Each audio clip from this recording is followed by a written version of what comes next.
Bismillahirrahmanirrahim. Assalamualaikum warahmatullahi ta'ala wabarakatuh. Salam sejahtera, salam bulan baru, salam satu Malaysia, dan semoga pada hari yang ceria ini kita berada dalam suasana yang penuh motivasi untuk menggerakkan lagi gerak kerja kita di UTM ini. Saya sungguh bertuah pada hari ini sebab saya satu hari ke depan, 8 hari bulan Februari. Ada sebabnya, sebab saya ada banyak jam yang saya berjalan. Bila saya travel ke luar negeri, saya selalunya bawa jam-jam tertentu. Jadi ketika saya buat slide ini, jam saya itu ialah jam yang saya bawa pulang daripada Libya. Jadi ini jam Libya lah ni, ya. 8 hari bulan Februari. Pada pagi yang berbahagia ini, kita akan membincangkan sedikit sebanyak tentang pendetailan kepada buku yang ataupun perutusan tahun baru. Apa yang akan saya buat selama 3 bulan Februari, Mac dan April, kita akan ambil topik-topik yang khusus dalam buku tersebut untuk saya bincangkan dan gerak kerja yang perlu kita adakan. Dan saya mengucapkan terima kasih kepada tuan-tuan dan puan-puan yang meluangkan masa pada pagi ini hadir bersama, dan saya fikir ini adalah satu tradisi yang perlu kita gerakkan selalu. Banyak organisasi komplain sebab mereka tak mendengar sendiri daripada CEO, daripada Naib Chancellor mereka. Sebab apabila Naib Chancellor memberi ucapan khusus kepada kumpulan tertentu, katalah sebagai contoh untuk memberi ucapan dalam satu persidangan, jadi orang yang hadir persidangan itu sahaja yang dengar ucapan tersebut, dan ketika itulah disebutkan tentang dasar-dasar baru universiti. Tetapi Alhamdulillah kita setiap bulan ada perhimpunan. Dan saya hendak, kalau boleh, kita meraihkan adanya majlis ini dengan cara meluangkan masa, kira-kira 1 jam setengah. 1 jam saya tak jamin lah, 1 jam setengah. Untuk sama-sama kita pada hari tertentu untuk bersama. Dan pada asalnya kita merancang untuk mengadakan majlis ini di Kuala Lumpur pada minggu lalu, pada 2 Februari. Sebab pada petang itu ada majlis yang melibatkan ramai pegawai kanan universiti di Kuala Lumpur, iaitu pelancaran beasiswa endowment yang Alhamdulillah mendapat liputan yang meluas. Tetapi disebabkan oleh rakan-rakan kita di Kuala Lumpur mengambil peluang cuti panjang, 1 hari bulan ialah hari wilayah persekutuan, dan 2 hari bulan di Kuala Lumpur biasanya orang ambil cuti. Dan rakan-rakan kita di Kuala Lumpur tu baru pulang keletihan daripada bercuti, ya, cuti panjang. Ada yang bawa balik daripada jauh, daripada utara, kesesakan lalu lintas yang menyebabkan mereka sampai dan nampaknya keletihan lah tu, ya. Jadi kita meraihkan mereka, dan insya-Allah pada masa yang akan datang kita akan adakan majlis perhimpunan musim awal bulan ini di Kuala Lumpur, insya-Allah. Dalam perutusan tersebut ada halaman 46, ada trust strategi, 5 trust strategi yang disebutkan. Yang pertama sekali, Entrepreneurial Research University. Ini adalah tema universiti. Kita nak jadikan tema Entrepreneurial Research University ini sebagai kelainan kita berbanding dengan universiti lain. Stimulating Entrepreneurial and Quality Learning Environment, Dynamic Intellectual Ecosystem, Organizational Development, Cheerful, Healthy and Sustainable Campus. Jadi hari ini saya nak sebutkan tentang 2 perkara, iaitu tentang Entrepreneurial Research University dan Cheerful, Healthy and Sustainable Campus. Untuk makluman tuan-tuan, sekitar bulan Februari April ke atas nanti kita akan dilawati oleh satu kumpulan auditor untuk melihat kesediaan kita menjadi universiti yang berotonomi, Autonomous University Status. Ini adalah khusus kepada universiti-universiti yang telah mendapat status RU. Perancangan kerajaan, semua RU akan menjadi Autonomous University. Apa maksud Autonomous University? Keputusan-keputusan yang kita buat tak perlu lagi rujuk pada kementerian. Kementerian itu hanya dimaklumkan saja. Sebahagian besar keputusan itu dibuat di peringkat universiti, di peringkat yang tertinggi, iaitu lembaga pengarah universiti. So it's very important. Dan dalam Autonomous University ini, kita nak memajukan satu konsep, iaitu Entrepreneurial Research University, untuk membolehkan UTM menjadi universiti yang bukan sahaja boleh bersaing, tetapi juga dari segi keuangan mantap. Jadi sebab itulah saya mengambil tajuk ini, dan saya harap tajuk ini dibincangkan di pelbagai peringkat. Dekan-dekan pengarah-pengarah, timbalan-timbalan dekan, ketua-ketua jabatan mesti faham tajuk ni. Mesti masak tajuk ni. Ya, kalau tak masak lagi, panggil saya akan bincangkan, panggil TNC, kita akan bincangkan. Saya dah bercakap tentang Entrepreneurial Research University on this occasion 3 kali masuk kali ni. Saya ingat sebab slide-slide saya baca selalu. Jadi saya harap tuan-tuan faham dan apa yang kita maksudkan. So, hari ini saya akan update sedikit tentang perkembangan universiti. This is Entrepreneurial University and the third one is Healthy and Happy Lifestyle di universiti. Ya. Update kita yang pertama ialah launching of, it's not UTM, tak maaf, UTM Endowment Scholarship pada 2 Februari yang lalu. Untuk makluman, dalam buku yang kita tulis tentang perutusan itu, pada akhir tahun 31 hari bulan Disember 2010, jumlah yang terkumpul dalam endowment kita ialah 3.58 juta. Tetapi pada 2 hari bulan yang lepas, jumlah yang terkumpul ialah 5.4 juta. Satu tepukan gemuruh.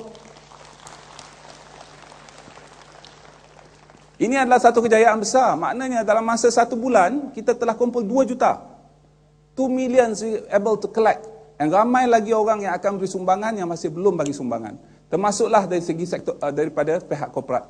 Dan insya-Allah dalam minggu ini dan minggu yang akan datang, saya, TNC dan beberapa orang pegawai kanan universiti akan berjumpa dengan pelbagai pihak untuk membincangkan tentang konsep yang kita kemukakan, iaitu package menara endowment. Ya? Jadi maknanya setiap ruang di universiti ini kita akan cari sponsor.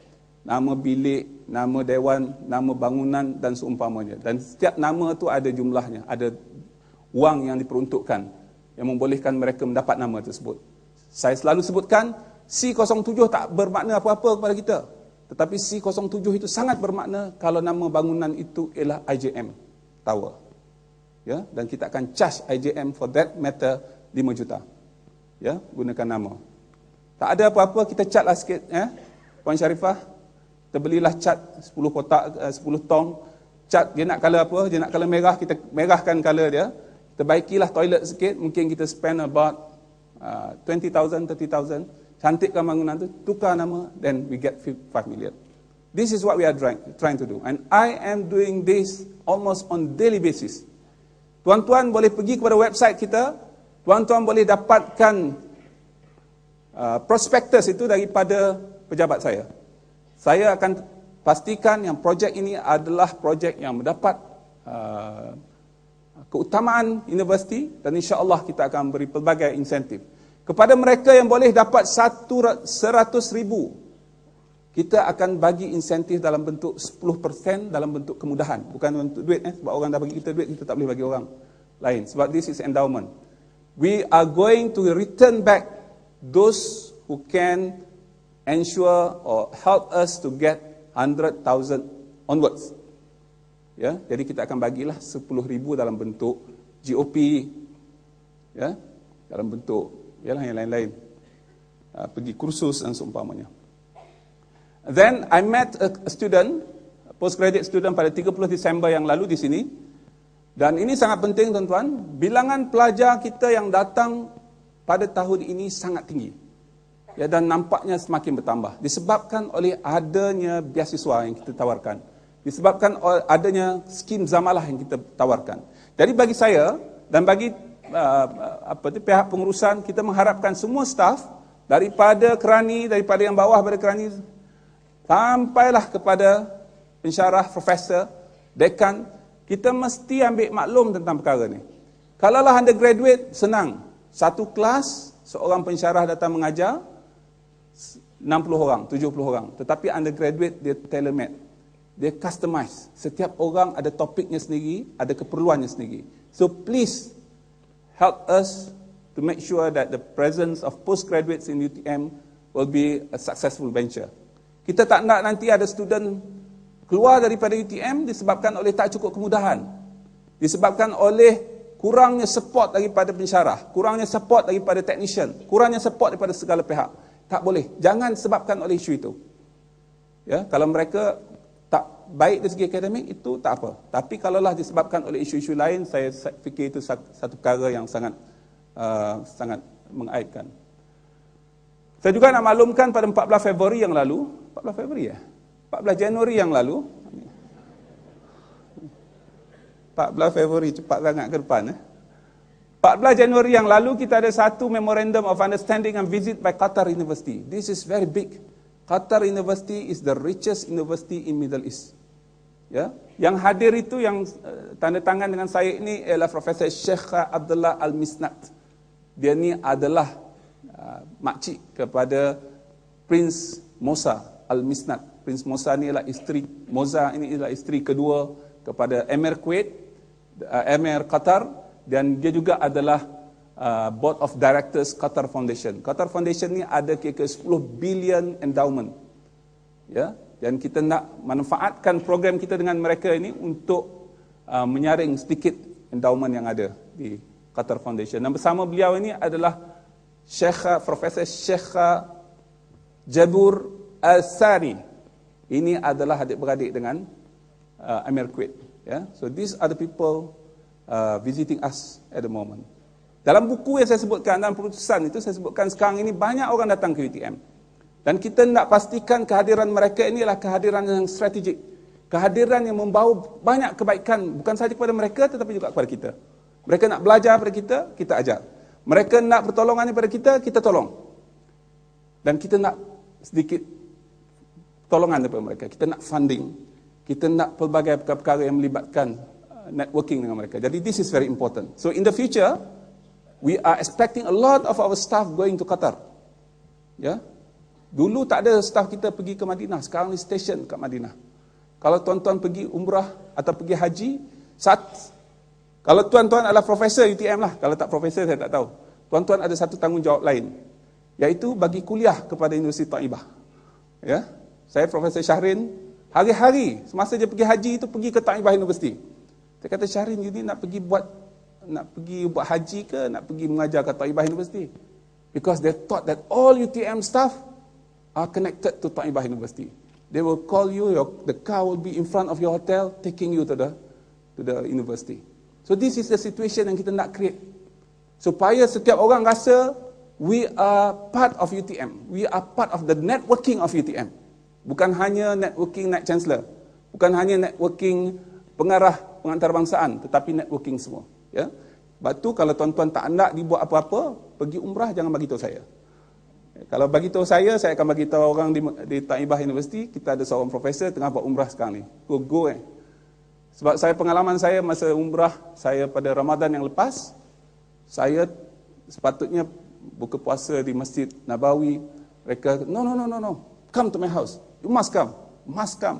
Ya. Mesti hadir. Malam ni, kalau tak dapat makan rumah saya, sahur rumah saya. Ya. Dan akhirnya saya bersahur rumah orang, satu rumah ke satu rumah. So this is the Arab culture that we have to appreciate. Ya, Alhamdulillah. Saya juga pergi ke Libya. This is Minister of Higher Education Libya. Dan kita ada projek yang besar dengan Libya dalam bioteknologi. Dan insyaAllah saya fikir Profesor Hisham, Profesor Ramlan, Profesor Roji going to involve many others in this. Ya. Dia akan hantar 20 orang buat PhD dengan kita dalam pelbagai bidang, not only on biotechnology but research by this center. Ya. Okay, ini quite exciting. Saya telah mengiringi keberangkatan Duli Yang Maha Mulia Raja Zaris untuk melawat mangsa banjir di Pagoh. Ini Raja Zaris lah, she was very happy. Ya.